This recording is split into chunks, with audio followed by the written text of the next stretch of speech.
கிறிஸ்துவுக்குள் பிரியமானவர்களே ஸ்தோத்திரம். நீங்கள் இப்பொழுது இருக்கிறதை பார்க்கிலும் 1000 மடங்கு அதிகமாகும்படி உங்கள் பிதாக்களின் தேவனாகிய கர்த்தர் உங்களுக்கு சொல்லியபடியே உங்களை ஆசீர்வதிப்பாராக.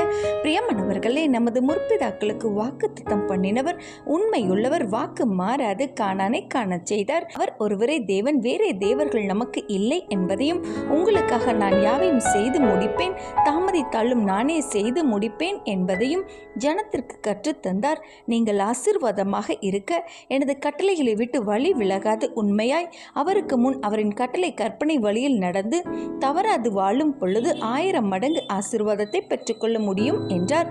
அவர் உங்களை நித்திய வாழ்வான 1000 வருட அரசாட்சி வரை உங்களை கூட்டி செல்வார். அவர் ஒருவருக்கே கீழ்ப்படிந்து அவரின் சத்தத்திற்கு செவி கொடுத்து இன்மை வாழ்வை சகித்து வாழ்ந்து வருகையில் அவரோட காணப்படுவோம்.